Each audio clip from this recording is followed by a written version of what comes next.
In this work, Brandenburg seeks to demonstrate the interrelationship between the different disjecta membra of metaphysical poetry that have been previously thought of as independent.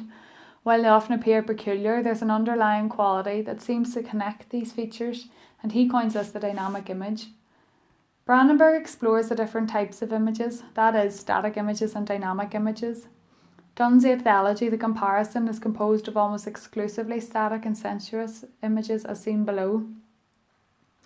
Thus, static images describe what we taste, smell, feel, or the sound of an object.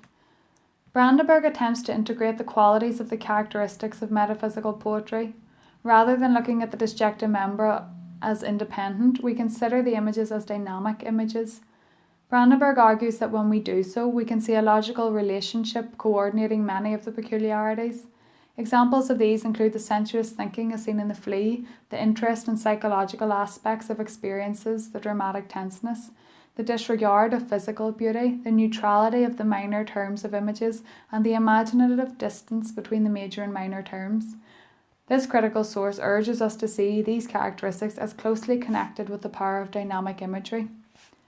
Dunn's The Flea offers multiple examples of the idea of sensuous thinking, for example in The Two Bloods Mingled. Brandenburg pushes our understanding further by introducing the idea of thought as a dynamic image, as it cannot be expressed as a static condition. He contends that if thought is to be expressed poetically at all, it requires a dynamic image. Thus, this helps our understanding of Dunn's process of describing inner psychological states or elaborate reasonings. Dunn employs images drawn from external motion. This can be seen in Valediction Forbidding Morning, which is full of dynamic images to explore the lovers' relationship. If we consider the four key images of the poem, a virtuous man's soul leaving his body, earthquakes and the movement of spheres, the beating of gold into gold leaf, and images of compasses, we can see that the images are all concerned with motion. While we may look at these as independent images, Brandenburg suggests that they are all part and unified by the thought of the poem.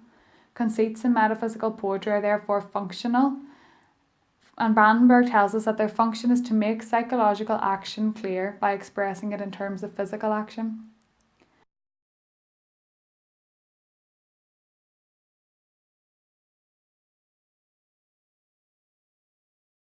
The source here has used the example of John Donne's A Valediction Forbidding Morning.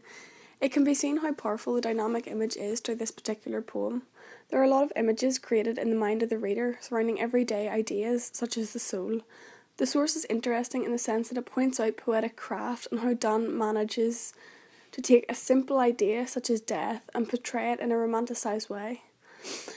Equally, this can be seen through Shakespeare's play Hamlet. The imagery of curdled milk is used to emphasise the unnatural events that have taken place. The source also explains how the dynamic image does not have to be primarily sensuous and therefore does not need to have Petrarchan trimmings.